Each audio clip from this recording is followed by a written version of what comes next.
quem não me conhece, vou fazer uma apresentação rapidinha aqui. Meu nome é Marcela Rodrigues.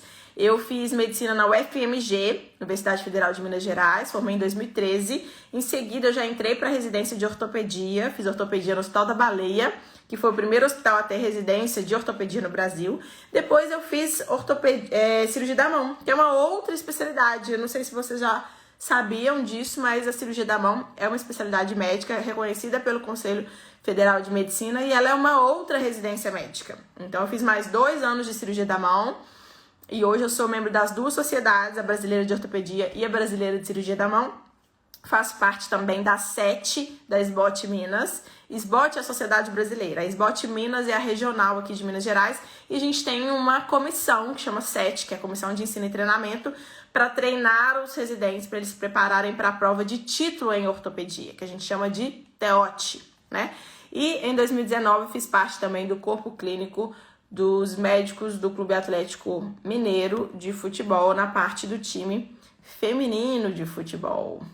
E vamos falar então hoje de lesão muscular, que é o nosso tema de hoje. Eu coloquei distensão muscular lá no título da aula para todo mundo entender sobre o que eu ia falar, mas o termo correto para a gente falar aqui é lesão muscular. E a gente vai ver ao longo da aula por quê. A gente vai entender os tipos de lesão muscular. Então, vamos começar a nossa aula aqui com um pouquinho de epidemiologia, né, para vocês entenderem. As lesões musculares, elas são as lesões musculoesqueléticas mais prevalentes nos esportes, em quase todas as modalidades esportivas. Então, se você vai trabalhar com medicina do esporte, se você gosta dessa área, você tem que entender sobre lesão muscular, porque você vai atender lesão muscular. Ela é a lesão mais comum em quase todas as modalidades. Então, não tem como escapar. A lesão muscular geralmente é mais em membro inferior, mas ela também pode acontecer em membro superior. E a gente vai ver aqui um pouquinho dessas proporções e dessas incidências. As lesões musculares... vou tirar aqui os comentários só para vocês conseguirem ver o slide todo. Qualquer dúvida, me manda ali no interrogação. Combinado? As lesões musculares são as lesões musculoesqueléticas mais frequentes em quase todas as modalidades. Mas a gente tem um percentual, uma incidência aqui, segundo a literatura, que 46% das lesões do futebol americano são lesões musculares, 31% das lesões musculoesqueléticas dentro do futebol comum, o futebol brasileiro, né, é lesão muscular, 17% no basquete e é a lesão mais comum no atletismo. Então, na corrida, salto, em todo o atletismo, a lesão mais comum é a lesão muscular e principalmente ela vai acontecer na coxa. E a gente vai entender já por que ela vai acontecer principalmente na coxa. Os principais músculos que vão ser acometidos são os músculos dos membros inferiores, principalmente os músculos flexores do joelho. Lembrando que os músculos flexores do joelho, eles estão posterior na coxa, que quando eles contraem, eles puxam a perna e eles fazem flexão do joelho. Então, os flexores do joelho são músculos posteriores da coxa. 23% são os adutores, 19% quadríceps, que é a parte da frente da coxa. Os adutores, eles estão na parte medial da coxa. Quando eles contraem, eles aduzem a coxa, né? Eles fecham a coxa. E 13% aí, por último, a panturrilha, mas que também não deixa de ser importante. Mas a coxa é o principal. Vocês viram que o primeiro grupo, o segundo e o terceiro são coxa, né? Posterior da coxa, medial da coxa e anterior da coxa. Então, essa é a incidência principal aí da musculatura que é acometida pelas lesões musculares. O mais comum é que as lesões musculares aconteçam em músculos biarticulares, que são os músculos que atravessam 2 articulações. Eles vão fazer 2 movimentos, né? Por exemplo, o reto femoral, que é muito acometido, ele vai atravessar tanto a articulação do quadril quanto a do joelho. Então, ele vai provocar tanto flexão de quadril e extensão de joelho. É claro que ele faz um movimento mais importante que o outro, a extensão do joelho é mais importante, mas ele está participando aí dos 2 movimentos. Então, são músculos biarticulares e esses são os músculos mais acometidos pelas lesões musculares. Isso aí a gente vai ver que existem outros também músculos que são biarticulares que também vão vão aparecer com essas lesões, né? O semitendíneo também pode ser. E aqui a gente tem uma diferença também das fibras musculares. Principalmente os músculos que têm muita fibra do tipo 2 são os músculos mais acometidos com lesão muscular. Vamos lembrar o que são as fibras tipo 1 e tipo 2. Eu já dei um spoiler ali, já mostrei um pouquinho para vocês o que seriam, né, essas fibras, mas vamos lembrar. Tipo 1 é aquele músculo bem vermelho, muitas mitocôndrias, muitos vasos sanguíneos, muitos resistentes a longo prazo. Então, ali é musculatura que sustenta o tronco, que sustenta o abdômen. Já o tipo 2 são musculaturas que a gente chama de branca. Poucas mitocôndrias, poucos vasos sanguíneos, né? Ela não usa só o metabolismo aeróbio, não. Ela também usa o metabolismo anaeróbio. Ela serve para movimentos rápidos, saltos, musculação, futebol e esses movimentos e esses exercícios. Então, essa musculatura tipo 2 é que é a musculatura mais acometida nas lesões musculares. Na verdade, a gente tem os dois tipos de musculatura, de fibras, mas a gente tem uma proporção maior dessas fibras em cada músculo. Então, os músculos que têm uma proporção maior de fibra do tipo 2 são os mais acometidos. Continuando aqui, a gente tem dois tipos de trauma para causar uma lesão muscular. A gente tem os traumas diretos e os traumas indiretos. 90% são traumas de contusão e traumas de estiramento. Os outros 10% são os traumas mais graves de laceração. Mas aqui, o nosso objetivo da aula de hoje é falar desses 90%, que são os mais comuns, que é contusão e estiramento principalmente. O trauma direto, que é o impacto, vai causar a contusão, uma força compressiva, o impacto, esportes de contato, por exemplo, luta, futebol americano, isso vai causar muita contusão. Já o trauma indireto, a gente chama de estiramento, é uma tensão excessiva, rompe as fibras na junção entre o músculo e o tendão, que a gente chama de junção miotendínea. Por exemplo, na corrida, no atletismo e outros esportes que não são de contato, que não são considerados esportes de contato. Vôlei, futebol, handebol, futebol, tá bom?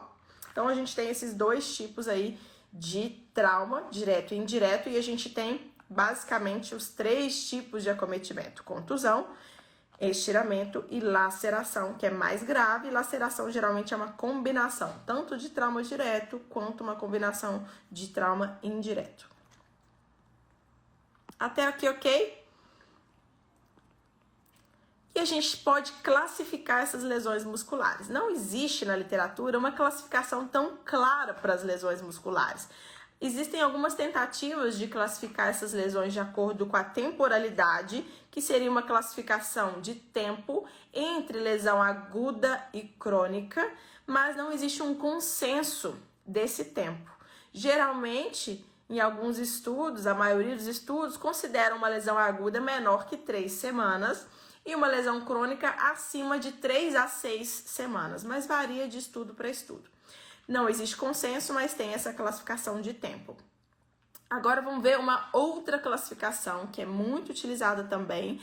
Ela vai ajudar a direcionar um pouco do raciocínio clínico em relação a como que a gente vai admitir esse paciente, tratar esse paciente, conduzir esse caso, recuperação, que é em relação ao número de fibras acometidas, que seria a intensidade desse estiramento, que seria o grau, a gravidade dessa lesão muscular.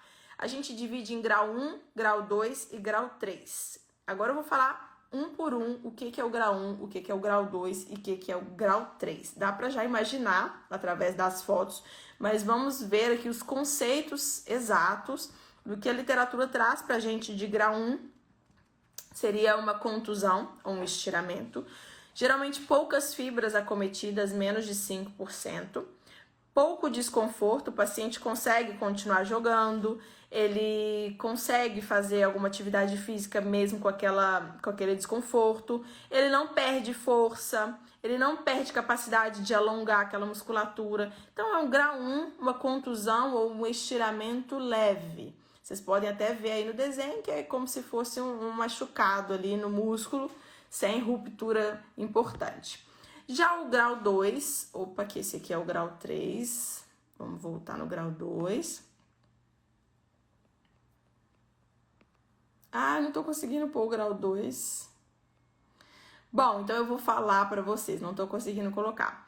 Já o grau 2 é um acometimento de 5 a 50% dessas fibras.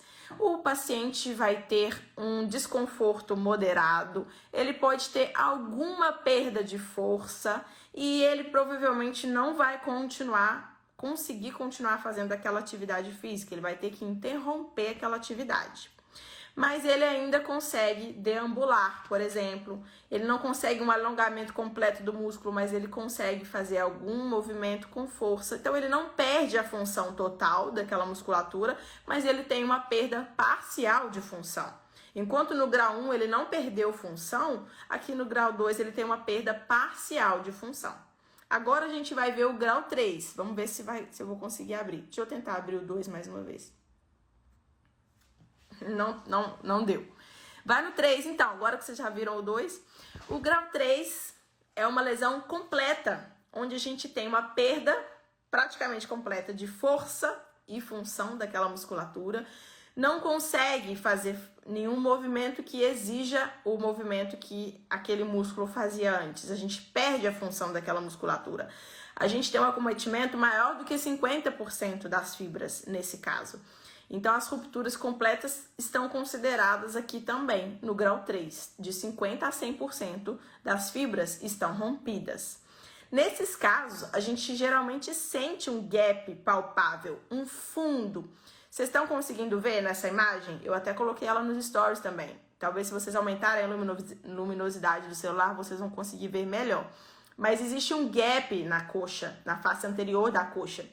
Essa é uma lesão de reto femoral, que é muito comum no futebol. E aí, nessa lesão, que é uma lesão grau 3, a gente consegue sentir onde a musculatura arrebentou, onde a musculatura se rompeu e ela vai encurtar na parte mais proximal, formando esse relevo aumentado, que é como se fosse essa bolinha, e a gente consegue sentir o fundo, o gap, que é onde é a lesão. Então, essa é a classificação grau 3. Esse é o grau 3 da classificação de intensidade da lesão. Quando o paciente chega, o que a gente vai ver no exame físico desse paciente? A gente já começa o exame físico quando ele começa a entrar no consultório, que é a inspeção. Então, a inspeção é a primeira parte do exame físico no qual a gente vai usar a visualização desse paciente. É uma avaliação visual. Então, a gente vai olhar se o paciente está com o membro alinhado, se tem equimose, que é o roxo na pele, se tem algum relevo do músculo ou uma depressão, se existe alguma alteração de escoriação, algum corte, se ele tem alguma outra alteração em alguma outra parte do corpo, se ele tem um aumento de volume, edema, se ele tem alguma deformidade. Então, isso tudo é visual. No segundo momento, a gente vai fazer uma avaliação palpável, a gente vai palpar as proeminências ósseas e a musculatura. Então, a gente, para isso, precisa conhecer a anatomia topográfica. Então, a gente tem que saber onde a gente está palpando fêmur, côndilo lateral, côndilo medial, tíbia, a região lateral e medial, a região da crista anterior, espinha tibial anterior. A gente tem que saber onde a gente está palpando a cabeça da fíbula. A gente tem que saber onde a gente está palpando a patela e os ligamentos patelofemorais. Então, isso tudo é anatomia topográfica que a gente vai avaliar nesse paciente. Eu tô falando aqui do joelho porque a gente já viu que é mais comum ter lesão muscular no membro inferior, né? A gente também vai palpar essa musculatura, sentir o tônus dessa musculatura, sentir o trofismo dessa musculatura. E o ideal é que isso sempre seja feito comparativamente, faz de um lado e faz do outro, tá bom? A gente consegue sentir também uma coleção, se tiver um hematoma mais profundo, a gente consegue sentir aquela coleção, se ele for volumoso. Lembrando que equimose é o roxo que a gente vê ali na pele e o hematoma é uma coleção de sangue. Ela pode estar profunda e a cor da pele não se alterar. Isso a gente vai ver na parte da palpação. Depois a gente vai ver a movimentação, ADM, amplitude de movimento. Esse movimento pode estar limitado por causa da dor, por causa da lesão. O corpo acaba contraindo as outras musculaturas para proteger e o próprio paciente não sentir dor. A força pode estar diminuída, principalmente se for um grau 2 ou grau 3. No grau 2, a força vai estar parcialmente diminuída e no grau 3 ela vai estar muito diminuída, com pouca função dessa musculatura. Então, tudo isso aqui vai ser avaliado no exame físico desse paciente. Finalizamos o exame físico. Agora, a gente pode necessitar ou não de uma avaliação de exame de imagem. O exame de imagem a gente vai utilizar em avaliações de pacientes com suspeita de lesões mais graves, então uma quantidade maior de dor e uma quantidade maior de perda de função, e também, em muitos casos, em pacientes que são atletas profissionais de alto rendimento, que a gente precisa ter um diagnóstico exato daquela lesão muscular para a gente fazer um tratamento exato, correto, adequado daquela lesão para ele retornar o mais rápido possível à sua atividade. Então, nesses casos, a gente pode necessitar dos exames de imagem. A gente pode utilizar um ultrassom, que é um exame mais rápido, mais barato, baixo custo, com uma facilidade maior de ser realizado. No mesmo momento ali, o médico pode fazer. Ele vai ser mais útil para avaliações mais superficiais e lembrando que ele é examinador dependente, né? Depende de quem está fazendo aquela avaliação. Já a ressonância magnética é um exame com um custo maior, uma disponibilidade um pouco menor, mas ela é o padrão ouro para a gente avaliar as lesões musculares. Ela vai trazer para a gente uma avaliação detalhada da musculatura, porque é o melhor exame para a gente avaliar partes moles. Então a gente tem essas vantagens e desvantagens aí de cada um. Vamos ver um exemplo agora das imagens. Inclusive foi uma das perguntinhas que me pediram aqui. Na caixinha me mandaram assim: Marcela, mostra como seria uma imagem grau 1, grau 2 e grau 3 da musculatura na ressonância. Então vamos lá, eu trouxe aqui para vocês.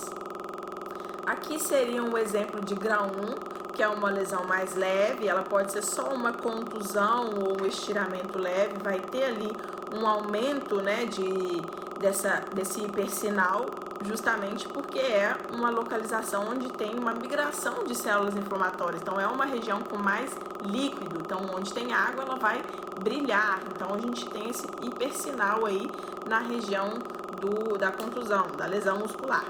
É uma lesão que a gente não vê interrupção das fibras.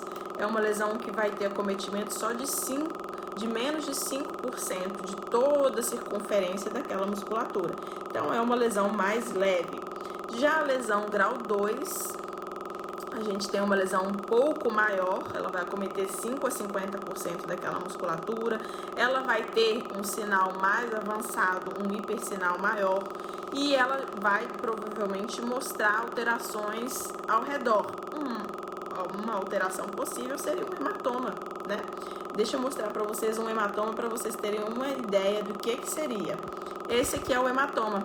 Essa coleção cinza à esquerda de vocês que tem uma seta gordinha preta apontando, e essa coleção branca inferior aqui de vocês que tem uma seta branca de baixo para cima apontando.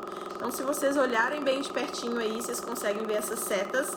E aqui é um exemplo de uma coleção, um hematoma na musculatura após uma lesão muscular, que pode acontecer principalmente grau 2 e grau 3. Espera aí que não era esse slide que eu queria colocar. Aqui a gente tem o grau 3, onde a gente tem uma ruptura completa, uma perda de conexão da juntura miotendínea e é considerado o grau mais avançado aqui de lesão. Quando a gente leva em consideração a avaliação da ressonância magnética, a gente tem algumas outras classificações que são utilizadas. Então, aqui a gente não utilizaria grau 1, grau 2 e grau 3. O grau 1, grau 2 e grau 3 é para a gente discutir os casos, entender a intensidade da lesão. Agora, sobre a ressonância, a gente tem uma outra classificação que eu trouxe aqui para vocês também. Depois, se vocês quiserem ver, existe artigo científico de 2017 e 2016 sobre essa British Muscle Injury, que é a classificação britânica. Aqui não dá para ler direito, mas é só para vocês verem que existe essa classificação. Quem tiver mais interesse é só digitar no Google que consegue acessar essa classificação. Ela é utilizada para avaliação na ressonância magnética das lesões musculares. Então, tem sido mais utilizada na medicina do esporte. Vamos entender aqui como que acontece essa lesão muscular, né? Primeiro, acontece a fase de destruição. A lesão muscular vai acontecer em 3 fases. Primeiro vai acontecer a fase de destruição, depois reparo, que pode coincidir com a de remodelação. Então, essas fases podem coexistir, principalmente a fase 2 e 3. Agora eu vou falar para vocês uma por uma, fase de destruição, fase de reparo e fase de remodelação. A fase de destruição é a fase onde acontece a necrose das células que foram machucadas. Então, necrose das miofibrilas que foram lesadas. E aí, quando acontece esse processo, a gente vai ativar o processo inflamatório. Vai acontecer o quê? Uma migração de células inflamatórias ali para aquela região. Por isso que a célula que predomina nesse momento são os polimorfonucleares.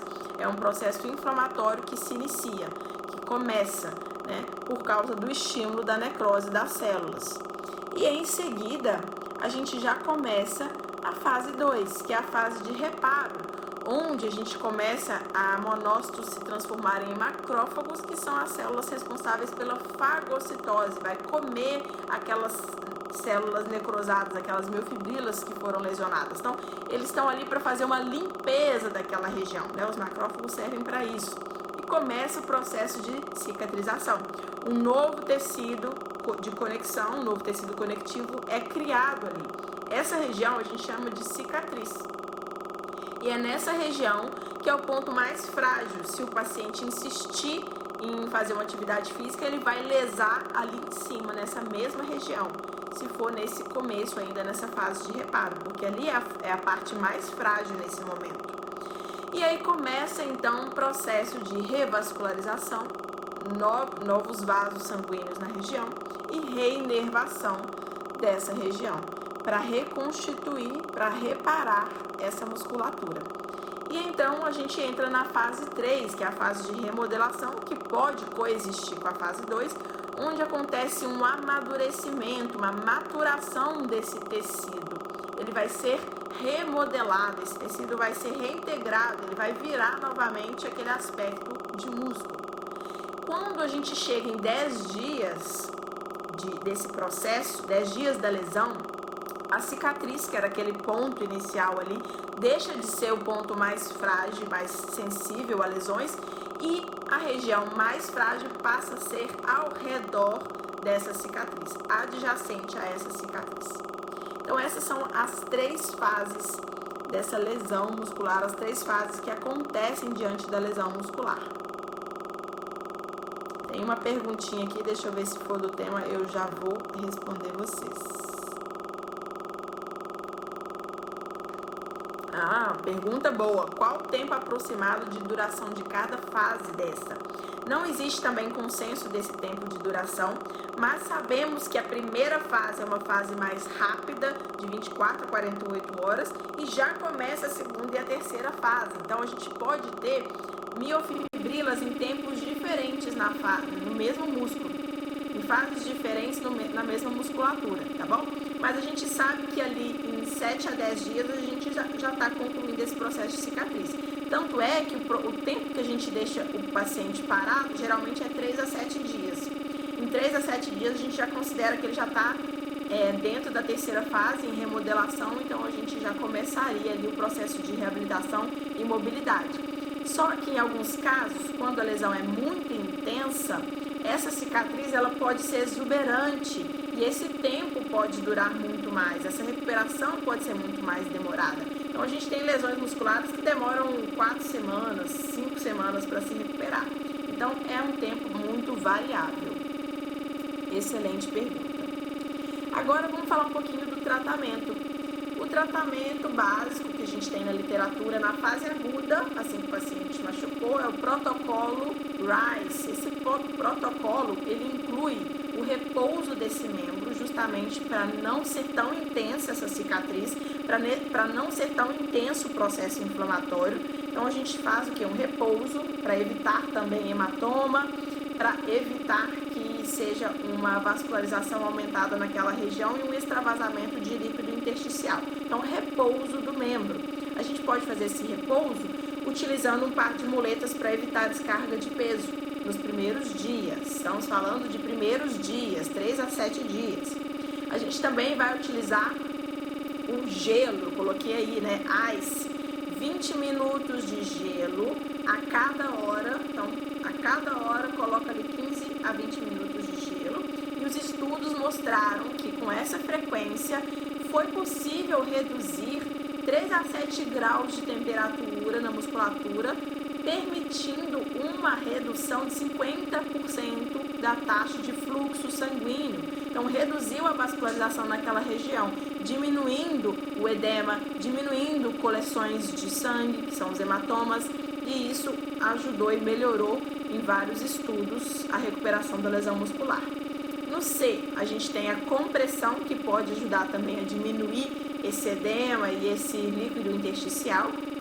E o E, de elevação, com a mesma ideia de elevar e diminuir a pressão hidrostática, diminuir o fluxo sanguíneo e evitar edema e atraso nesse processo cicatricial.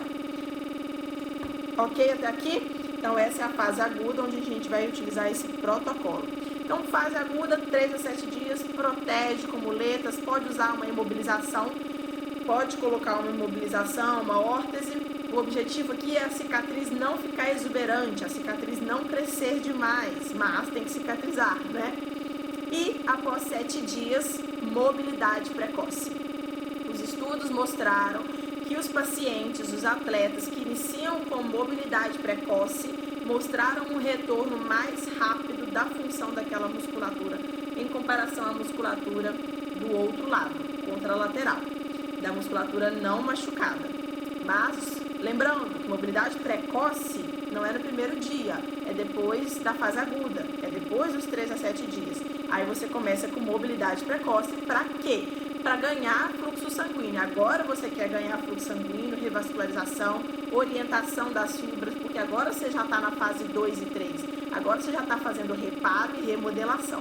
Então agora sim é vantajoso a mobilidade precoce, alongamento, fisioterapia, tudo sobre orientação e supervisão.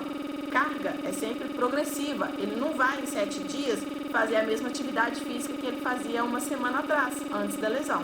É tudo progressivo para ganho, fortalecimento e gradual, tá? Existem algumas terapias complementares que a gente pode utilizar no tratamento, que seriam ultrassom, alta frequência, câmara hiperbárica, fator de crescimento e células-tronco, que estão crescendo muitos estudos científicos, e ondas de choque externas. Então, são terapias que a gente pode auxiliar aí essa melhora e essa cicatrização. Além disso, existe também espaço para tratamento cirúrgico.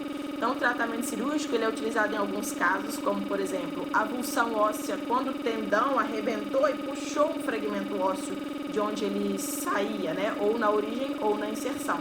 Então, nesses casos de avulsão óssea, em alguns músculos tem indicação de reinserção, de fazer a cirurgia para reinserir. A gente pode fazer isso com âncora, a gente pode fazer isso com parafuso, né? Depende do tamanho do fragmento e a região do corpo. Além disso, em alguns casos graves, a gente pode fazer o reparo miotendíneo ou o reparo muscular, realmente com sutura, dando pontos. E em outros casos, a gente precisa fazer uma cirurgia para limpeza e retirada do hematoma. Às vezes o hematoma é tão grande, tão doloroso e vai atrasar tanto o tratamento que é mais vantajoso abrir, fazer uma incisão, limpar aquele hematoma, tirar o tecido necrótico, aquelas miofibrilas que estão lesionadas, necrosadas, lavar aquela região, suturar, dar um pontinho, reparar, fechar e imobilizar. Então, às vezes vale a pena a gente fazer esse procedimento cirúrgico, principalmente em atletas de alto rendimento com lesões graves. Imobilização, ele vai ficar imobilizado 1 mês, 4 semanas imobilizado, depois descarga gradual do peso, 6 semanas, indo degrau por degrau na força, não é de repente, tá, gente? Senão não cicatriza e vai formar uma cicatriz frágil, uma cicatriz não originada do músculo. Ele vai formar um tecido cicatricial e não um tecido muscular novo, entende? Então, sobre tratamento cirúrgico a gente tem essas opções. E lembrando de retorno ao esporte, todo mundo pergunta, quando que ele vai voltar ao esporte? Quando que esse atleta pode voltar? Não existe consenso na literatura, mesmo porque cada musculatura é diferente. A musculatura do reto femoral é diferente do adutor, que é diferente do bíceps. E também cada pessoa vai recuperar em um tempo diferente, cada organismo vai fazer esse processo em um tempo diferente. E cada atleta tem uma sobrecarga diferente, né? O atleta que joga atacante do futebol, ele tem uma exigência diferente do atleta que é levantador no vôlei. Então, a gente tem dificuldade de criar um consenso de retorno ao esporte, mas basicamente é quando o paciente tem a habilidade de alongar aquela musculatura igual ao outro lado que não machucou e ausência de dor. Aí ele está liberado para voltar ao esporte. Claro que isso aqui, gente, eu estou falando assim, o básico para vocês entenderem sobre lesão muscular e saberem um pouquinho conduzir um caso, né? Existe muita coisa ainda para a gente aprofundar, existem muitos artigos científicos atualizados sobre o tema, mas aqui eu quis trazer para vocês o que fazer. Chegou para vocês, deixa eu entender essa lesão, ela funciona assim, eu posso tratar assim, eu tenho que explicar isso para o paciente. Espero que isso aí tenha contribuído para vocês. Agora eu quero responder essas perguntinhas que vocês mandaram aqui. Como identificar uma lesão muscular na ressonância magnética e diferenciar o grau? Então eu mostrei ali para vocês a ressonância mostrando grau 1, grau 2, grau 3 e uma ressonância mostrando o hematoma, e a gente conseguiu ver a lesão muscular com aquele aumento de sinal. A gente pode ver a interrupção das fibras, que seria a lesão completa. Então a gente tem vários sinais que podem ser mostrados na ressonância e cada grau vai ser identificado de uma forma diferente. Tem inclusive uma nova classificação, que é a British Muscle Injury, que vocês podem também olhar com mais detalhes depois se quiserem. Outra pergunta: a lesão muscular tem a ver com dores após a academia iniciante? Essa dor após a academia, essa dor iniciante, é uma sobrecarga que a gente faz da musculatura, mas ela não chega a ser um estiramento, né? Ela é um sobreuso, overuse dessa musculatura. E ela vai causar dor sempre que você iniciar uma atividade física ou aumentar uma carga. Essa dor é normal de ser feita, o que deve ser feito é um repouso de 1 a 2 dias e alongamento dessa musculatura. Outra pergunta: cabe tratamento... deixa eu ativar os comentários, porque aí vocês podem mandar pergunta nos comentários também.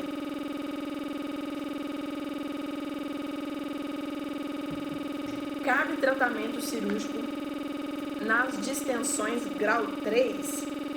Bom, cabe tratamento cirúrgico em algumas distensões grau 3, quando são lesões, lacerações mais graves.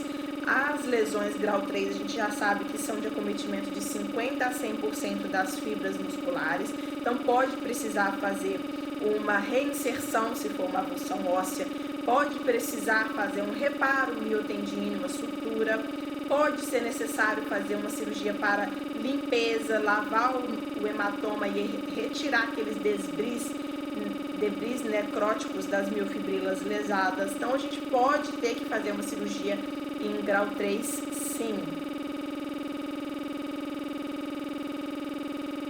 Obrigada, Milena, que bom que você gostou da aula. O Felipe está perguntando aqui: até qual tamanho de hematoma dá para fazer tratamento clínico?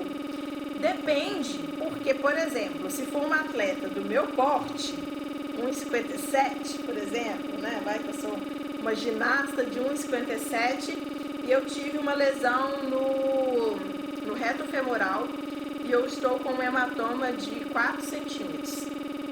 Isso para mim vai ser um hematoma grande. Mas se for lá o jogador do vôlei, que tem 2 metros de altura, que tem uma coxa do tamanho do meu tronco, e um hematoma para ele de 4 centímetros não é um hematoma significativo. Então, isso vai depender também da clínica do paciente, da intensidade de dor, da recuperação, da fase de reabsorção do hematoma. Se esse hematoma estiver dificultando a sua reabilitação, a sua recuperação, talvez seja indicativo de remover. Mas se aquele hematoma for de 10 centímetros, mas no dia seguinte ele já tiver de 5 centímetros, você não vai fazer uma cirurgia, porque rapidinho ele vai ser reabsorvido. Aquela taxa de reabsorção está sendo rápida. Então, nada na medicina é 100%. Não tem como a gente falar assim, se for um hematoma de X centímetros, você vai remover. Porque se esse hematoma estiver sendo absorvido muito rápido, você não vai indicar cirurgia. Agora, se esse hematoma for pequeno, mas não estiver reabsorvendo, é uma atleta que precisa voltar, então aí tem tudo que pesar na balança, tá? Então, é muito complexo de decidir realmente, por isso que a gente tem uma equipe médica acompanhando esse paciente, é multidisciplinar, é o médico, o ortopedista, tem também os fisioterapeutas, então é uma equipe completa que acompanha os médicos, os atletas de alto rendimento. Mar Souza, obrigada, que bom que você gostou. Vamos aqui que eu acho que tem mais perguntas, ó. A ultrassonografia, peraí que eu não consegui compartilhar. Ó, a ultrassonografia também pode ser utilizada para identificar lesão muscular ou só a ressonância? A ultrassonografia também pode ser utilizada para identificar uma lesão muscular. O ultrassom é um teste, é um exame que você tem um fácil acesso, ele é baixo custo, então você pode realizar ali no mesmo dia da lesão muscular. Ele tem só umas desvantagens, que às vezes ele não consegue avaliar lesões muito profundas, ele vai ter uma melhor qualidade para lesões mais superficiais, e além disso, ele é um exame examinador dependente, ele depende do médico que está fazendo o exame para avaliar corretamente a lesão. E ele não tem uma nitidez e uma definição tão boa quanto a ressonância, que é o padrão ouro para avaliar. Mas em alguns casos a gente não precisa de fazer uma ressonância, a gente pode lançar mão apenas do ultrassom, avaliar aquela musculatura, avaliar aquela lesão e seguir com o tratamento. Outra pergunta: quando fazer as imobilizações e quanto tempo devem ficar? Então, o ideal é imobilizar 3 a 7 dias em lesões mais graves, lesões mais leves nem precisa imobilizar. Você vai imobilizar 3 a 7 dias, tirar a carga, colocar a muleta e depois mobilidade precoce, voltando aos poucos de acordo com a fisioterapia, alongamento, tratamento com ultrassom e depois ganhando carga e peso progressivo e gradual. Em relação ao pós-operatório de cirurgia, aí o tempo de mobilização é maior. O tempo de mobilização vai ser 4 semanas, vai ser 1 mês de mobilização e depois carga progressiva.